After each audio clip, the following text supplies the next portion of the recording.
find you in just a moment. Okay, but first, let me welcome you. Thank you so much for joining us this morning for our strategies for action. Today, we are talking about obviously a timely and important topic of how to talk to children about the Pulse tragedy, why it matters, why this conversation is so important and obviously so relevant. We would be remiss if we did not acknowledge and recognize the number of violent acts that have been committed in the past few weeks. And obviously those that affected our children in Texas at Uvalde. But it is a heavy time for sure, but it's also a time for us to look at healing and hope and inspiration. And we're very honored at the Holocaust Center to be able to present this program and to have incredible partners. Barbara Poma is joining us. She's the founding CEO for onePULSE Foundation. We also have Keith Newhouse, who is an author of an incredible book that you're going to get to hear more about. And we have a few others who will be joining us just as soon as I can find them in our participant list. So we'll be excited to welcome a few others who are going to join us. But Barbara, why don't we start our conversation this morning, set the stage, set the tone. You have a lot going on with the organization this week with many different remembrance events and conversations and topics. So why don't we start with you and have you set the tone and the conversation for today? Sure. Thank you so much. And thank you so much for having me be a part of this really important and very timely topic, which is sad that we're still having this conversation 6 years later with the weight that we're feeling. But no, this week, it is a Remembrance Week. It is a time that our city and global community gather to remember, mourn, and reflect, but also to find hope and strength in the love that we all witnessed in the response of June 12, 2016. This year marks the 6-year Remembrance Week, and our community has assembled in so many different ways for people to do that. We'll give you a link or ways that you can plug into us. But I think it's important to address the sadness in our community during this week. We know, they're sad on June 12th and during the week of June 12th, and it shows you how a community is affected by mass shooting. We're seeing it now in Buffalo. We saw it in Parkland. We see it in Vegas. We see it every single time there is a mass shooting in Uvalde. We're watching the crosses and the flowers now. But people need to talk about what happens after, a year later, 5 years later, and 6 years later, what a community looks like. For the families of the victims, it's sadness every single day. Their loved one is forever gone, and that seat is forever empty.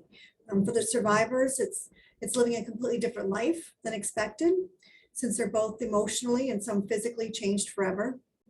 For first responders, including the hospital staff and the 911 dispatchers, their lives will never be the same after what they saw and smelled and heard those days.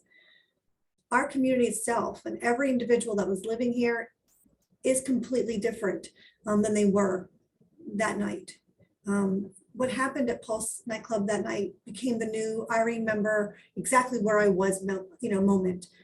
I hear it when I travel nationally and internationally all the time. What surprises me though is that the response isn't just from the LGBTQ plus community. It does come from everyone. We need to also, when we're talking about the sadness that the tragedy has brought to Orlando, we need to be extra sensitive to the people of the LGBTQ plus communities and their families and friends and allies. This hit them so hard because this was an assault on who they are as individuals. This is a global community that has fought and is still fighting to be accepted in every humanly way, basic ways, in their workplaces, by our governments, by their own families in many occasions. So what happened here in Orlando has a multi-leveled effect of how it affected people, just not only here in Orlando, but across the country and the world. But we shift to hope. We have to shift from the sadness of this week, and we need to look at hope, and we need to look at resiliency and healing. And we need to continue to draw from one another and use our grief to change people who may not understand the significance of Pulse. Our hope is to unify people, to put an end to the polarization that our politics have brought to humanity. We can do this in so many ways, and we just need to all realize one special thing is that there's no one fix to this. It is a very multi-pronged approach to fix the human and to fix the system. So turning our efforts towards what does this week look like in Orlando? So these community events are reflective of just how much everyone is still affected because our local businesses, our organizations, and people all want to do something to give back and to support each other. This week was kicked off with a community rainbow run, which is a 4.9K in honor of the 49. That was last Saturday. But you can find events like 49 Days of Acting of Love and Kindness that has begun 49 days ago. We have events that we have an event that addressed faith and the LGBTQ community, including a youth event was called We See You for a more inclusive world. Orlando Sings is having a beautiful performance. Orange County Regional History Center is exhibiting the 49 crosses. We have an International Culture of Remembrance Symposium, which is a more look of why we do what we do and what culture of remembrance looks like around the world. There's also yoga. There's also a pride prom by Zebra. There's United We Dance, which is a street party because some people feel the need to dance. UCF had a remembrance ceremony. There's an organization that held Straight Men Real Makeup, which was when 8 straight men did drag to raise money for the foundation. There's ways to have somber moments like the ringing of the bells at the Methodist Church downtown on June 12th at noon, where you can come and a bell will be tolled and a name will be read for each one of the victims. And of course, there are many other events, but this is just a sampling of what's happening in Orlando that people said, okay, you can come outside and run if that's what means something to you. You can come do yoga, you can come pray, you can dance, you can come learn, you can remember at the History Center. There is something for everyone to find their space and how they deal with Remembrance Week and how they want to honor and remember what happened at Pulse. The final event will be the Remembrance Ceremony, which is held at the Pulse Inter-Memorial on Sunday at 7 p.m. The public is welcome to join us in person, as we've done every year for 6 years, except for the year we were 100% virtual. But you can also, if you can't make it downtown or if you don't live in Orlando, you can watch it live stream on Facebook. And one year we had over 66,000 households watch that around the nation. So talking about what happened at Pulse and really all kinds of tragedies when they happen in your community, what happens to the adults and what happens to the kids, right? So adults are and will continue to be impacted by the Pulse tragedy because we're being faced with hate in many forms that we didn't account for at rates that are unthinkable, keeps coming at us, right, all the time. And so, I mean, I know that when I talked to my mom, which is a different generation of adult, she said, we didn't have these conversations. These things weren't happening when I was growing up, but I'm having to have them with my children, and our children are going to have them with their children. You know, we see more hateful acts of violence, and adults have the responsibility to protect their children and families and to educate them and to keep them safe, even emotionally. So these pressures and fears are really real because they're happening in communities that people never thought it would happen. Like people don't think, oh, not going to happen here. Look at Parkland, look at Newtown, Buffalo, Uvalde, right? Everywhere, Vegas. But we need to separate these conversations out a little bit by type. I mean, there are school shootings, there are hate crimes, there are hate groups and terrorist attacks. There's domestic violence, gang violence. But we all have to look at that common denominator. And I think that's where the conversation lies when we talk about how do we fix this and we talk about what belonging and othering looks like here. If people don't find a place to belong, they will seek it.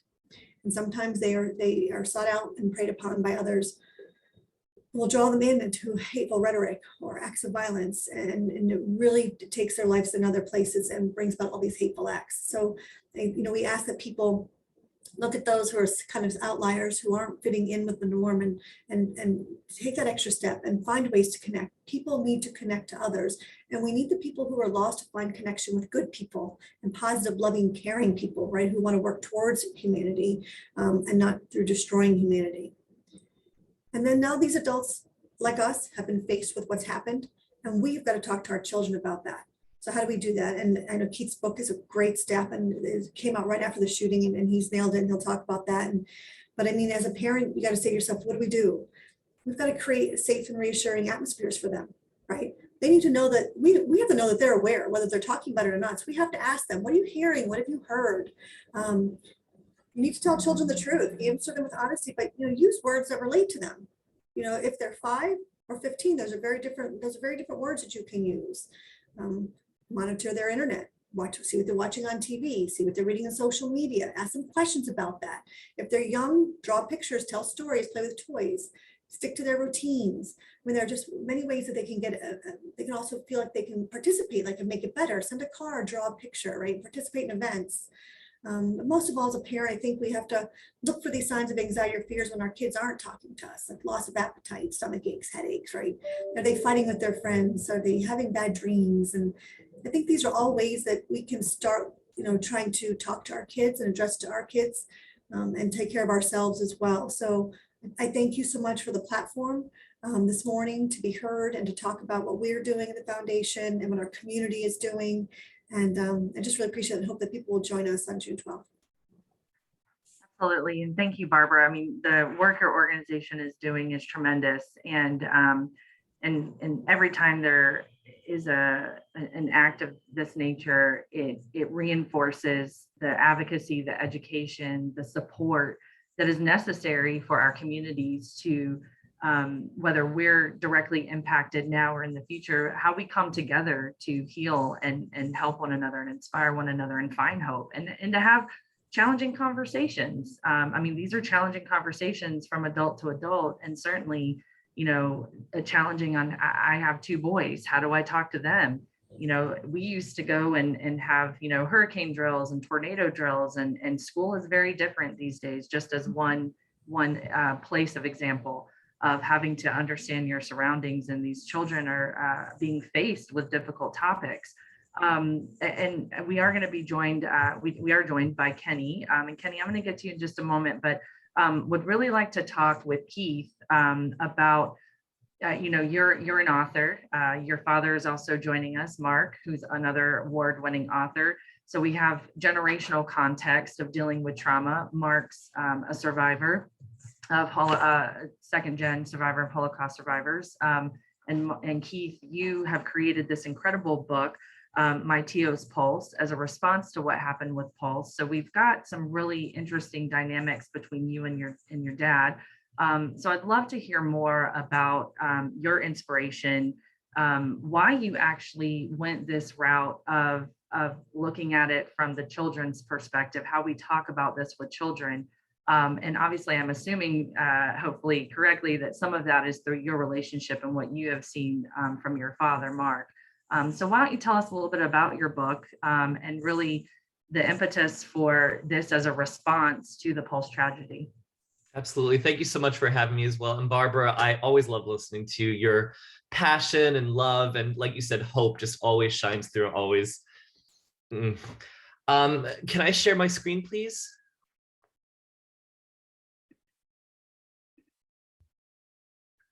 Oh, you're muted. There we go. Okay, perfect. All right. All right, can you all see the presentation? Thumbs up? Yep, perfect. All right. So Barbara made 2 really poignant points to what I wanted to talk about today, and that's the giving back, how everybody just wanted to give back internationally, nationally, and especially local, and the hope that comes out of this and how to speak to kids about it. So I wrote a book called My Tio's Pulse, and we'll talk more about that. My dad and I also run a publishing company together, Newhouse Creative Group. Sorry, I'm still a little verklempt from from Barbara. All right, so we know that tragedy happens. My grandparents are Holocaust survivors. They were in concentration camps. When 9/11 happened, it was my second week of college, and my dorm room actually looked out at the Twin Towers. So after I left New York, I thought I'd never have to deal with anything like that again. And then, of course, Pulse occurred, and that morning I had text messages from friends all over the world. Even though I'd only been to Pulse once before, my friends all wanted to check in on me and make sure I was okay, because they knew I lived just a couple of minutes away from Pulse and that there was a chance that I could have been there at the time. So what do these all have in common? It is how you talk to kids about them. They are different events, but thanks to Kenny Tio, who we'll talk to in a little bit, and a whole team of volunteers who helped out with this book, we had a great way of telling kids what happened. And we want to make sure that we do talk about it. So when Pulse first happened, like I said, I received text messages that morning, and my first thought was, how can I help out? How can I give back? So I did volunteer work with a number of organizations in town, the Second Harvest Food Bank, Central Florida Vocal Arts, American Cancer Society, And I messaged all of my friends there to find out what I could do to give back and help out. And they all said, we just don't know. We're trying to figure that out as well. So a few weeks later was my first chance. There was a concert at the Dr. Phillips Center called Beautiful Together, and it was 40 different arts groups from all over Orlando got together.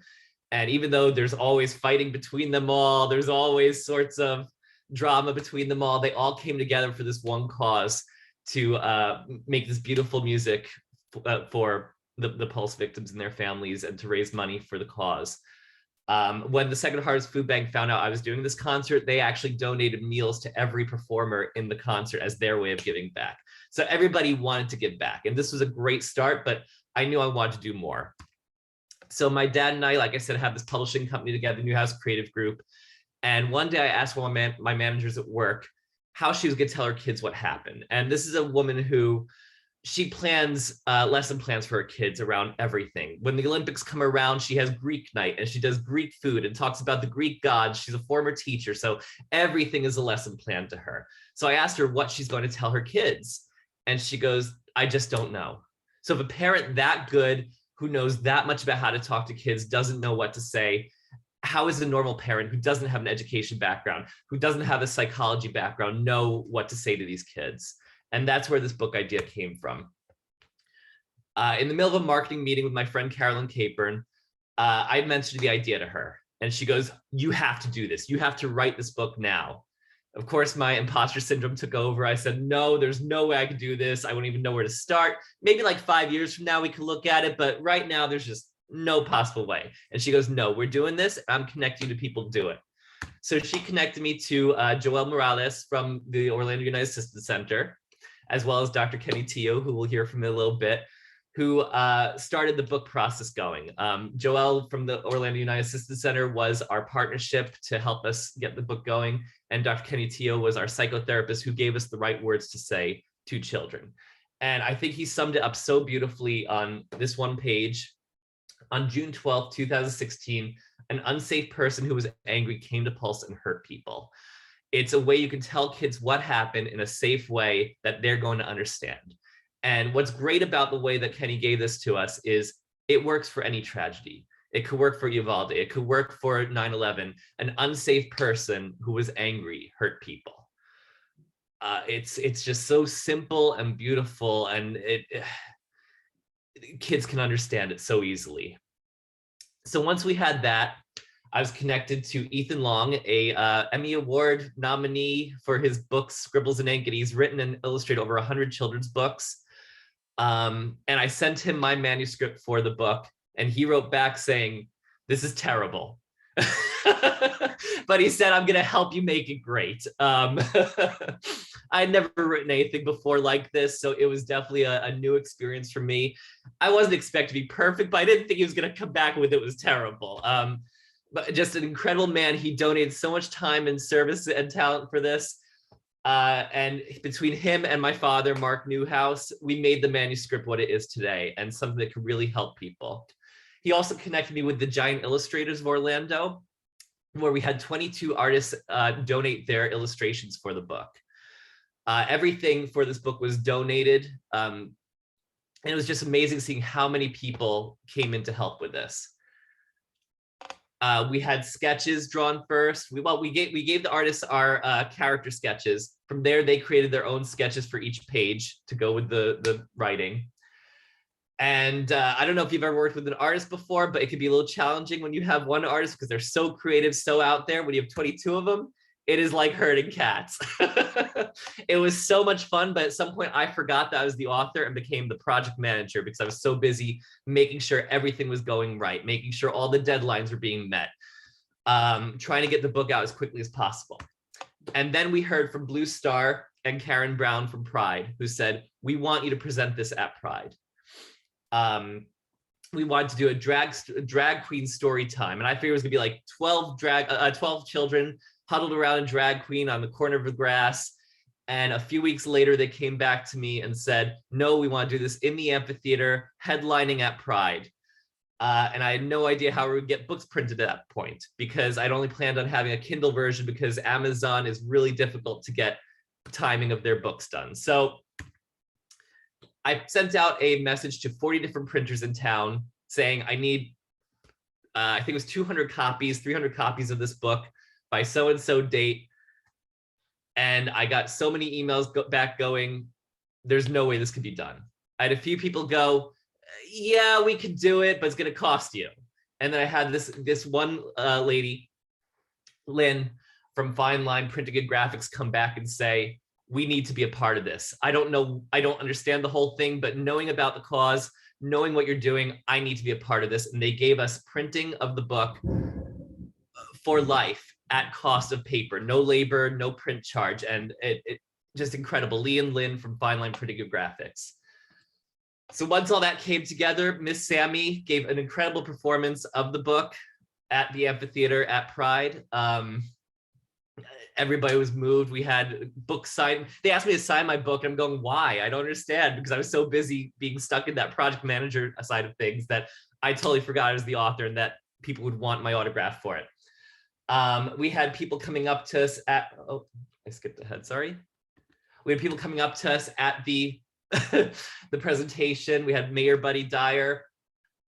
We heard that Amanda Alvear's mom had read the book previously and really loved it. And Carlos Guillermo Smith had read it and came up to me at Pride and gave me a big hug. We were all over the media at that time. We had articles on in the Sentinel. We had news reports on News 6. We even had a Spanish newspaper in Puerto Rico pick us up and put us in there. We made a partnership with the Family Equality Council where they reviewed our book nationally. We made partnerships with the Downtown Orlando Visitor Center. I'm so proud to be in a partnership with Barbara and onePULSE Foundation now. We had talks at one point with the Kennedy Center to create a Theater for Young Audiences production. It fell through, but we're still gonna work on that in the future, I think. As well as we were on display at the Orange County History Center in their Love Speaks exhibit, which was just gorgeous. It's available online in a virtual exhibit now, which if you have a chance, go to the website, take a look at, because they have some fantastic works of art in there along with our book. The most important thing was we were able to donate. We were able to make this partnership with Barbara and onePULSE, and we've been able to give over $2,000 back toward victims of Pulse and their families, as well as the onePULSE Foundation. One of the things that happened to me at Pride that showed me how much this book was helping people, besides all those people coming up and giving me hugs, at the Pride opening night, I had a big burly guy come up to me and he's holding my book and he opens it to this page and goes, that was me. I did those lights. And he was just ready to cry his eyes out. And he goes, he read through the book and he said it was so beautiful how it helped him, a grown adult, that he was excited to see how this was going to help kids as well. And I'll let Kenny talk more about this, but this was the main point of how to help kids. We said how to feel safe, talk about your feelings, find a trusted adult and ask questions. I'm sure Kenny's going to go more in depth on that. We had a section in the back of the book that Kenny wrote as well that gave some really in-depth conversation starters for parents and their children. Even today, the book is being used to help fight with the Don't Say Gay law. We were mentioned in the Washington Post, actually. Teresa Jacobs, the chairperson of the school board, said that My Tio's Pulse is one of those books that is going to be banned from the classrooms with the Don't Say Gay law. And she said such a vital part of the upbringing to help children understand what happened, not just with Pulse, but also with any kind of tragedy occurs. Like I said, it could be used to help explain how an unsafe person hurt people. And this is our team. So I just want to say thank you so much for having us today. I'm gonna let Kenny go more in depth on some of the stuff that we started talking about. If you're interested in the book, please check out newhousecreativegroup.com. Like I said, every cent of profit from this goes back to the onePULSE Foundation.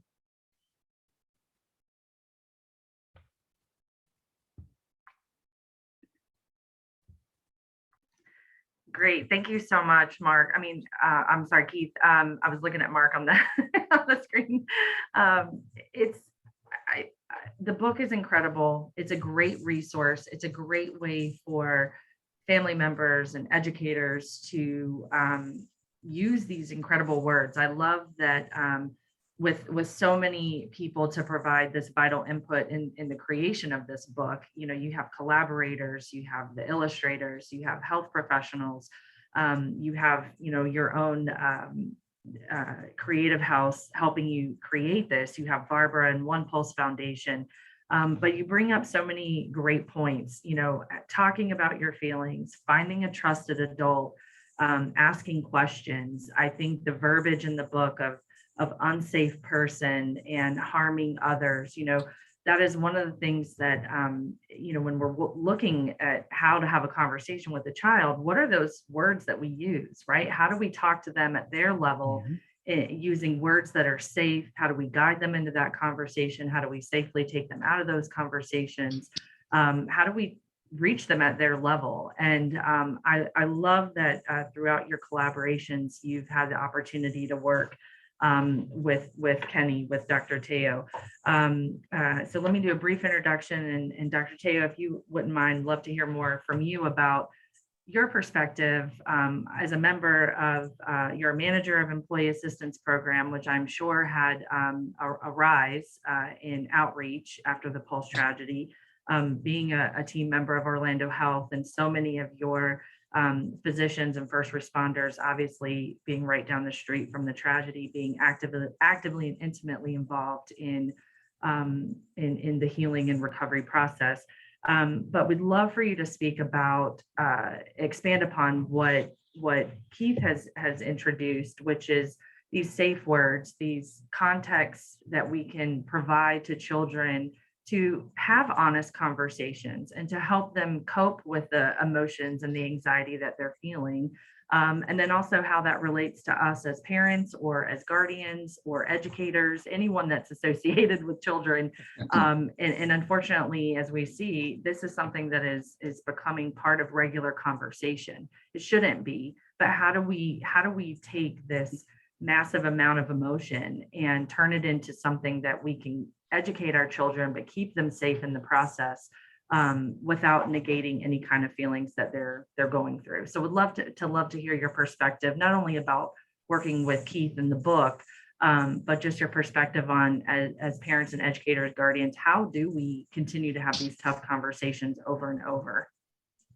Sure, thank you. And thank you for the invitation. Because to me, it's always an honor to be able to equip and empower caregivers, educators, and really the community as a whole, because oftentimes when we think of kids, sometimes we think of them as smaller adults, and we assume that we can talk to them like we would talk with friends or with another colleague. And in reality, sometimes that's not the case. And so when Keith, Joel reached out to me, back then, at that moment, I was primarily working with children and parents who have gone through either physical abuse, domestic abuse, sexual abuse, and so even, I mean, with adolescents that have been sexually trafficked. So I was comfortable and familiar with that space of talking to children and the families and other individuals in doing this. However, when Pulse happened, I was involved in many different ways.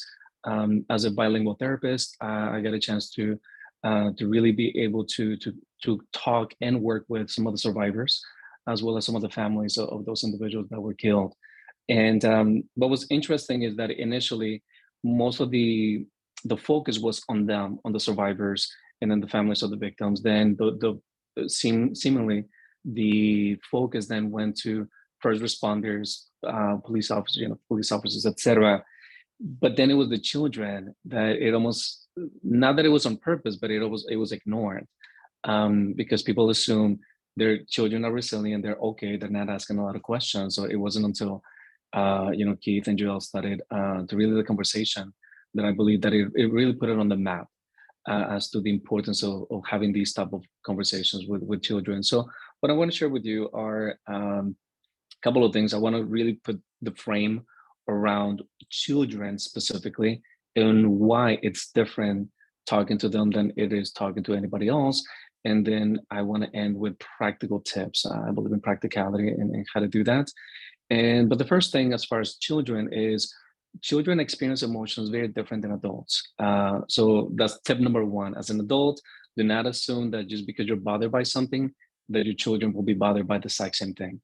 And because oftentimes when I used to treat children and work with children, it was always required for me to work with at least one caregiver. Sometimes caregiver will say to me, but I'm not the one with the problem. I'm not the one with the behavioral problem.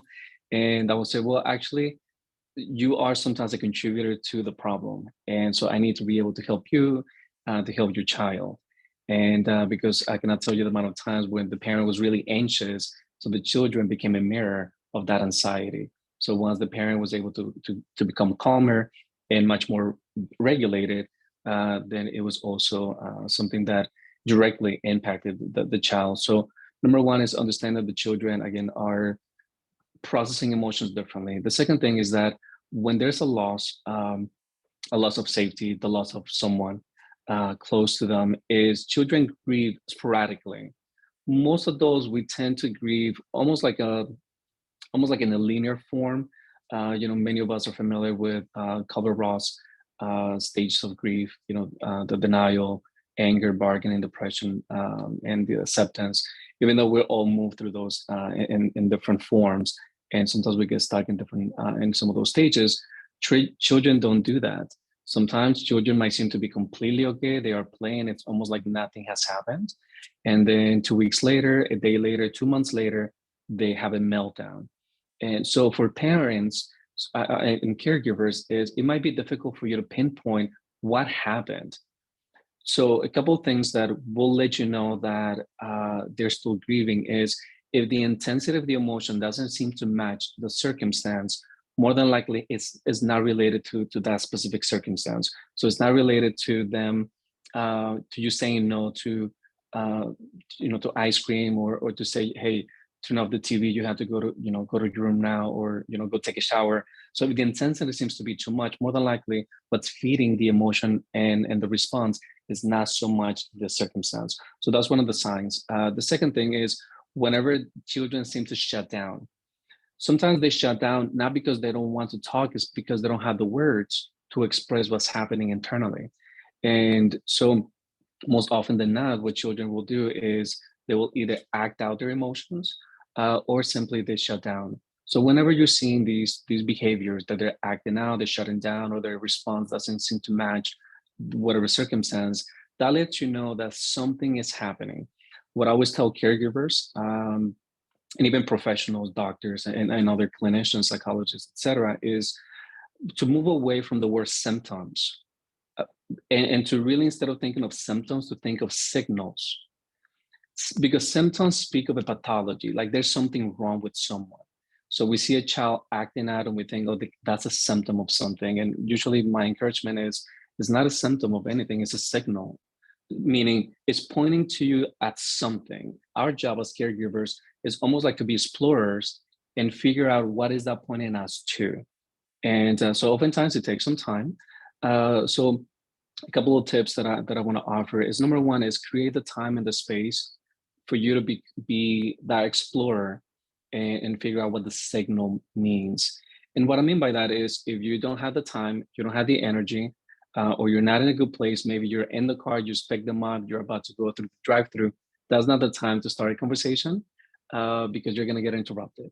And if you're tired, that's not the time, because more than likely you're going to be triggered if they shut down or they start acting out, and you're not going to be the most efficient. So understand your own energy levels, your own emotional levels, and if that's the right space. There's been a few times when I've gone to the mall and I've had to pull parents aside and ask them, hey, it's okay to have this type of conversation with your child, but maybe not here, because if you can tell, they're feeling embarrassed.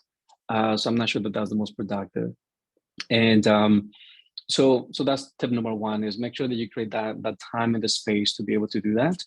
The second thing is, oftentimes children feel much more comfortable if you talk to them maybe in the car or as you're walking or engaging in an activity. It could be painting, it could be feeding the dog, it could be something else. Because the worst thing that as a caregiver you can do is sit right across your child and try to have an emotional conversation. Because typically when you sit down in front of someone, a child or even an adult, but in this case, children, even adolescents, they're going to get defensive. So just be mindful to sit next to them or to engage in an activity where you're asking again these questions, or establish a conversation. Barbara mentioned earlier, using art, whether you use pictures, painting or anything for them to express that emotions.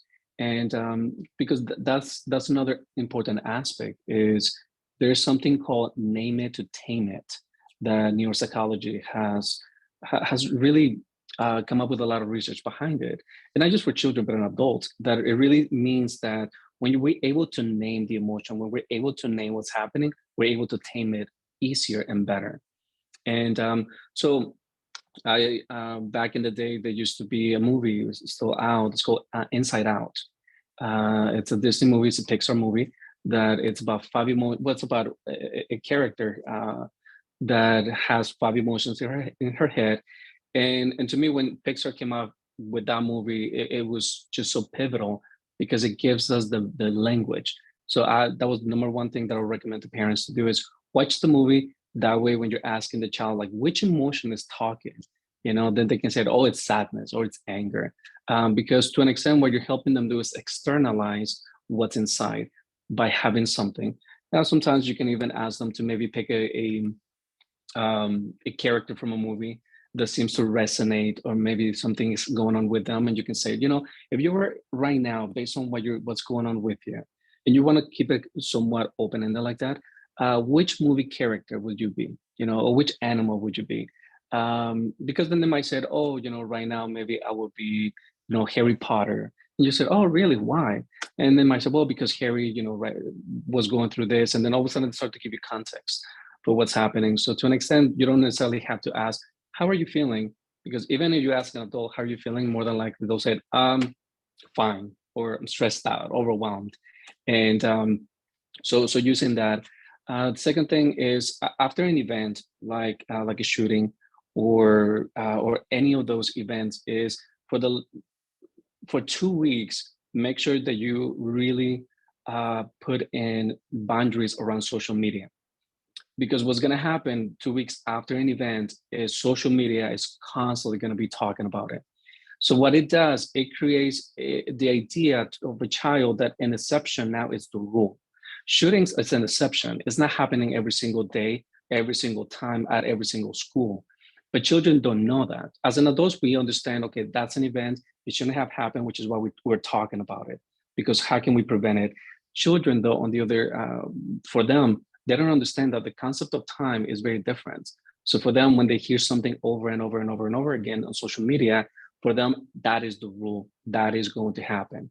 So children then will start to have nightmares, will start to feel afraid. They don't want to go to school. They don't want to separate from you because they're afraid that something is going to happen to you as a caregiver. So for 2 weeks is maintain that completely separated. Of course, it's good to have a conversation because they're going to hear about it from their friends at school, but at least at home, maintain what we call social media hygiene, so that it's a lot much more controlled as to what it is that they're watching. And when they're talking to you about maybe the schools are doing drills, put them in the right perspective.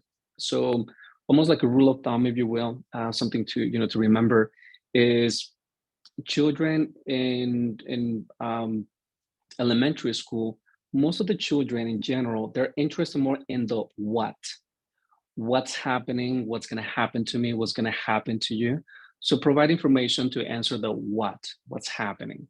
So be simple, keep it brief, and only answer their questions.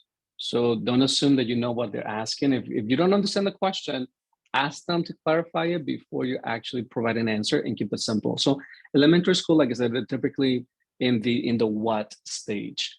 People in middle school, they're more in the how. How is this going to impact me? How is this going to change things? How is this happening? How is this possible? And so again, the conversation then revolves around answering, some of those questions that to them is more about safety too. Is am I safe, and how is the drill going to help me, feel safe, etc. And so for elementary school is the what, for middle school is the how, and then for high school is typically the why. Why is this happening? And so they tend to be much more existential type of questions. So then again, then starting to answer that. So now, of course, this is almost like a general rule, because we know that some elementary school children, they start asking like, why is this happening, etc. And it's okay. But as Keith pointed out, even on the book, is being mindful of our words. Because when we say unsafe person, it's different than we said a bad person, because a bad person, everybody has an understanding of what bad means and what a bad person looks like. And so we don't want to bias them or make this assumption that someone like that is bad, because what we're trying to help them to is to understand boundaries and to know how to protect themselves. And if we give this notion that that there's a bad person, then they have this category that, okay, I have to stay away from those bad people, not realizing that some people that will harm them will not look like a bad person at all. So these are some general ideas, but the main thing too that I want to highlight and come back to this as I finish my portion is, as adults, pay attention to your own emotions. Pay attention to what this is doing in you as well, because I think we've heard the analogy of the airplane. We cannot put a mask on somebody else unless we do this to ourselves. So as caregivers, we have to be able to do that as well. We have to be able to manage our emotions, process grief, our own losses, our own emotions, whatever they are, and then be able to to help our children. So if you're not in a point as a caregiver to be able to separate your own emotions and be able to help, then seek out professional help for your children, because that also sends a message to your children that it's okay to not be okay, and it's okay to ask for help. That way, the stigma attached to asking for help, it's also diminished by the caregiver response. Thank you so much. That wow, that's when we talk about strategies for action, you gave us so many. There, from art, from talking to children in a place that is non-threatening, limits their defenses, to even resources like Inside Out. It's been a long time since I've seen that movie, and it seems like an appropriate time to rewatch it again.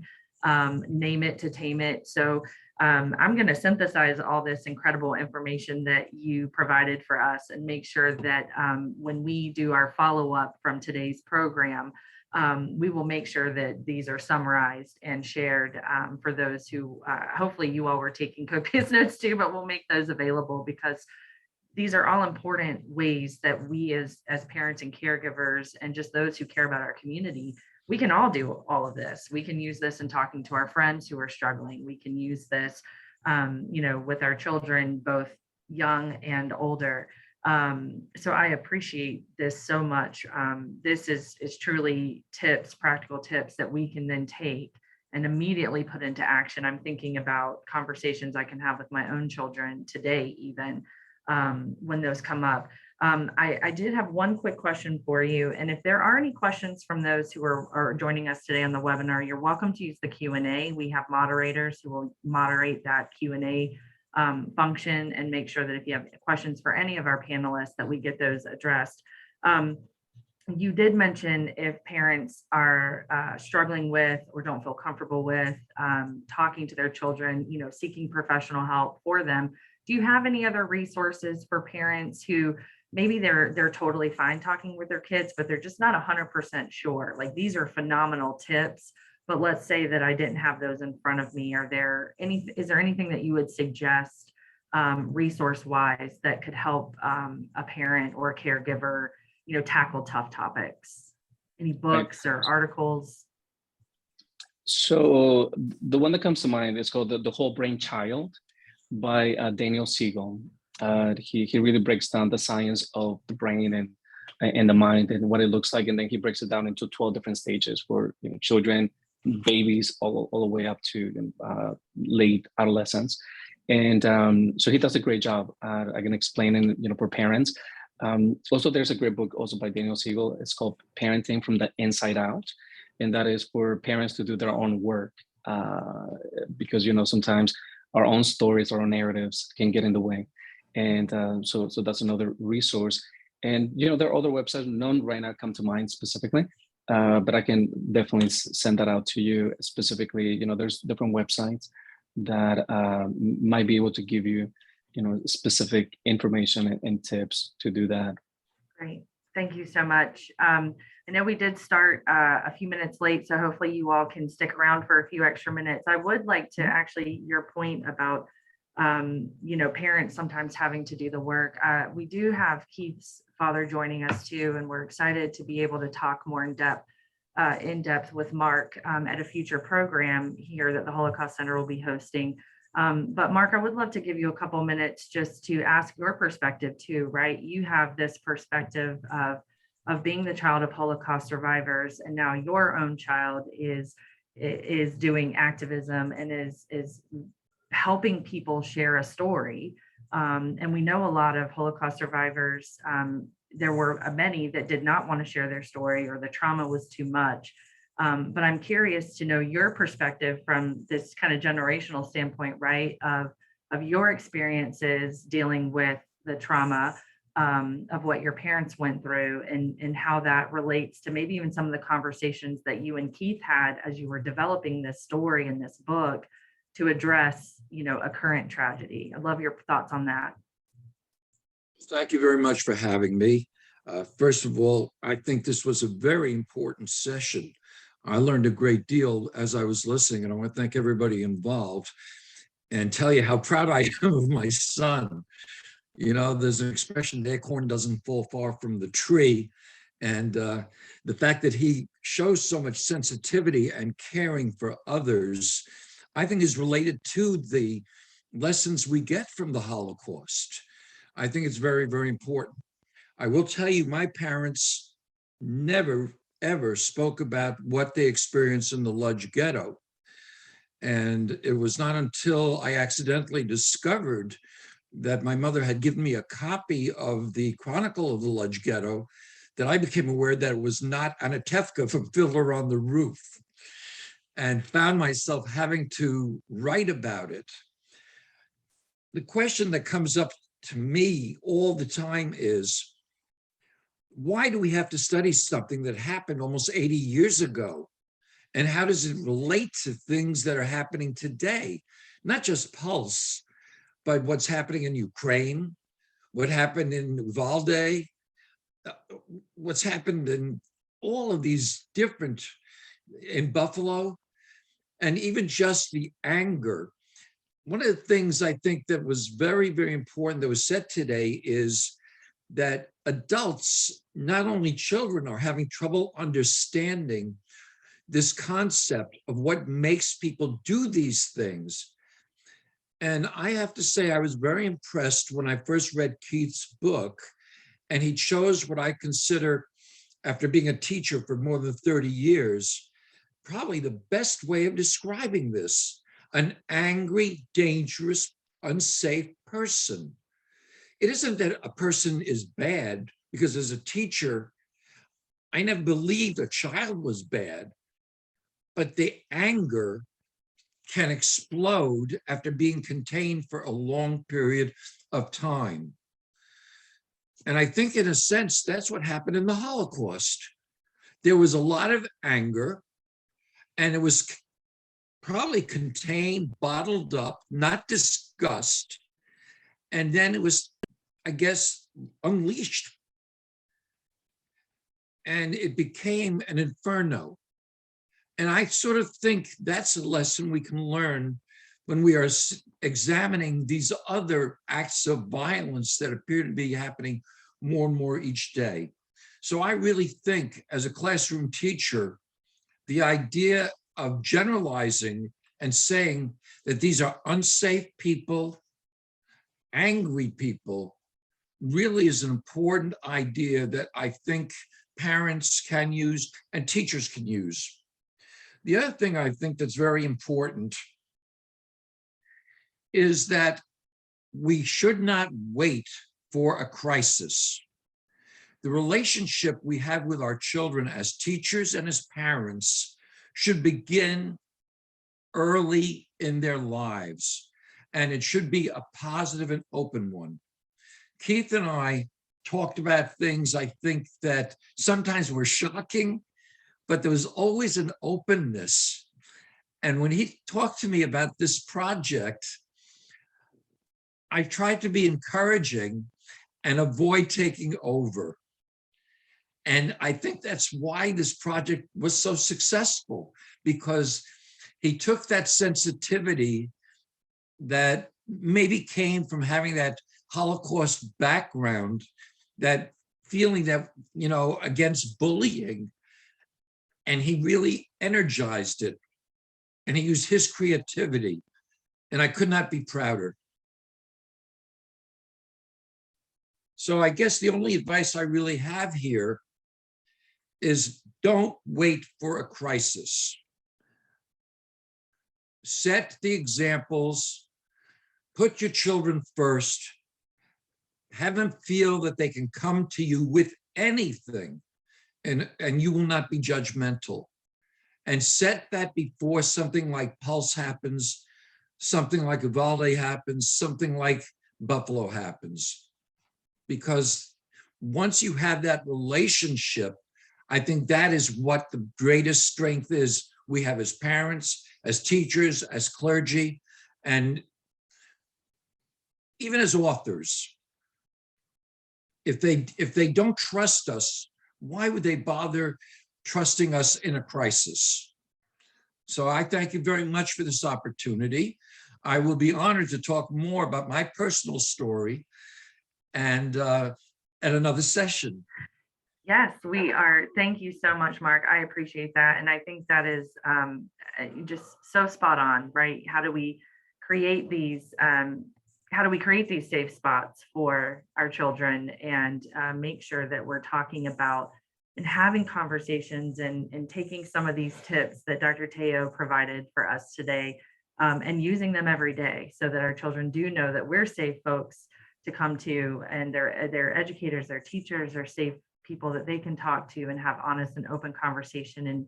And yes, Mark, we are very honored and looking forward to very soon a conversation with you in our other series called In My Own Words, and looking forward to that.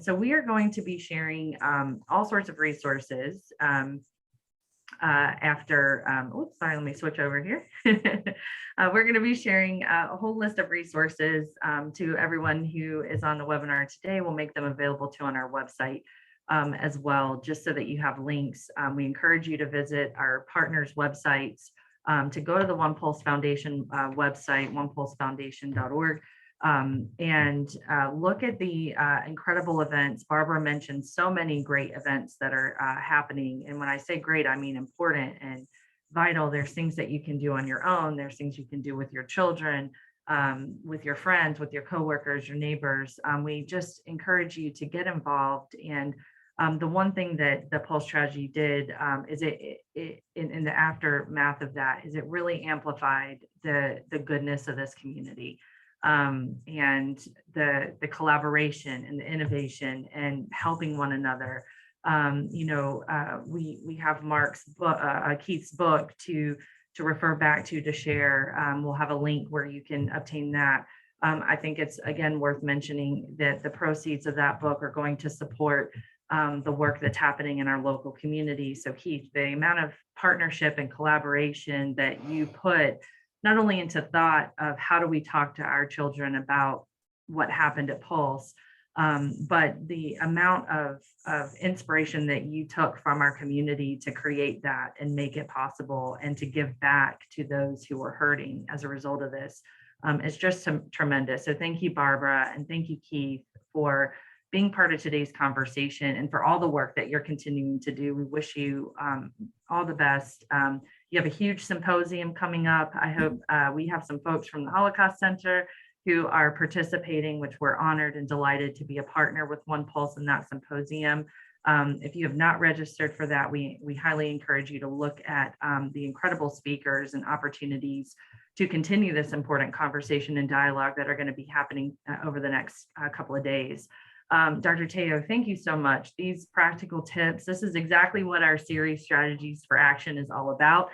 We want to make sure that we are giving voice to the issues that are important that we're facing in society, that we're bringing our community together to have these important dialogues, but then also come away with those practical tips of what do we do next? How do we take action? And so thank you so much for that. And Mark, thank you for sharing your generational context. And again, we're so excited. Let me check real quick because we had a couple of things that popped up in the chat box. So I have a quick question, and I'll open it up, and any of you are welcome to respond. It wasn't directed to anyone. But the first question was, I love the idea of using the verbiage unsafe person with kids, but how do you describe an unsafe person if they ask what that is or means? And then they just said, thank you so much for this conversation. But maybe Dr. Teo, maybe you can shed some light on the kind of context around the term unsafe person, if you don't mind. Sure, absolutely. Now I'm gonna have to get off in a few minutes because no problem. I had a meeting at 1 o'clock. So I just texted them that I'm running a few minutes late. And so a couple of things, because I think there's another question somewhat related to that as far as how do we work with children when there's no one, there's not a family member. So I'll answer the first one. Is an unsafe person is someone that is doing something with the intent to harm the individual. So as an adult, it's good to have that mindset. But then talking to children specifically is pick a character. It could be from a Marvel movie, it could be from a book, it could be someone, and then ask them, what makes that character unsafe? And so that way, again, you want to engage them in conversation. And they might say, oh, because he's a trickster, or he lied, or he pushed the child, etc. So you then want to tie that into the context of, okay, that makes that person unsafe. And then as they're older, maybe 8, 10 years and older, you start talking about the intent. So that's what makes someone unsafe, is really the intent behind it. Because someone, let's say there might be a coach who is grooming a child for sexual abuse, etc.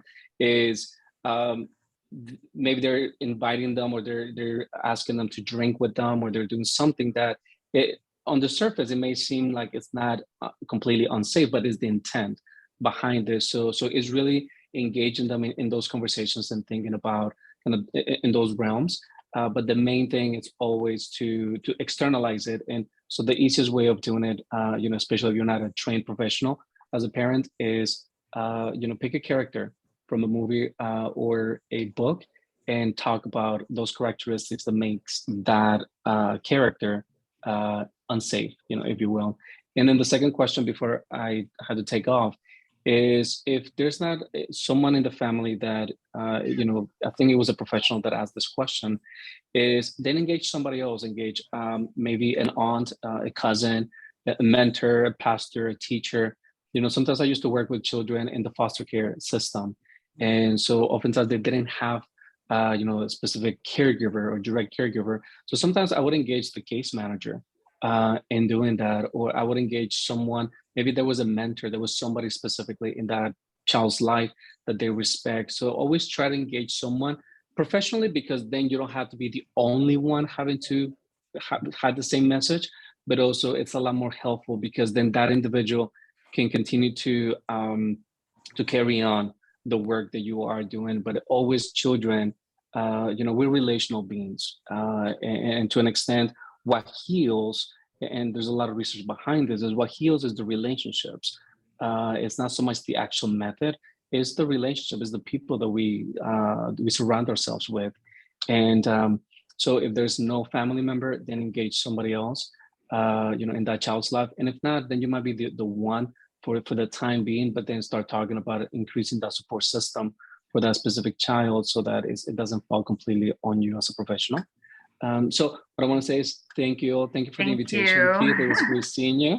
It's always amazing. It's always an honor to be able to share, these tips and have these conversations that I wish were happening much more frequent, and not just when we are celebrating an event, a tragedy, because this is something that, we really have to change the culture around it. Is we have to understand that this is, unfortunately, it's common now, and we have to be able to prepare ourselves or when they happen, not if they happened. So I appreciate the invitation. If there's anything you that I so can do much. or other questions show up, please send me an email and I'll be more than happy to do my best to answer those questions even offline. So I appreciate Absolutely. you all. Thank Have a you so great much one. for being with us. Yeah.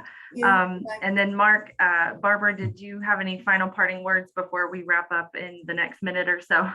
I just want to thank all of you. I'm sorry we ran a little late today, but I've got to head out to something else. It's a crazy week for us. So thank you so much for our partnership. Thank you for doing this for our community. Keith, it's great to see you again. It's nice to Thank meet Mark you. as well. So thank you. Thanks, Thank Barbara. you. Bye-bye. And then Keith and Mark, do you have any final I do. parting words? Yeah, I kind of do. I think one of the things that we forget is that we have to teach children how to solve problems from a very, very early age. And as a classroom teacher, one of the things I really focused on was the idea that when children are young and make mistakes, you can use that as a learning experience. Okay. We have got to let kids solve problems, feel early pain from their solutions if they're bad solutions. But I really think the idea that we sort of say that a person who does these things is crazy. Well, that is not this. That basically means it's almost hopeless to correct these problems. And I've never believed that. I think these are people who solve problems because they're in an irrational way, because they are angry and they're bottled up. And the way to solve the problem is teach nonviolent ways to solve problems.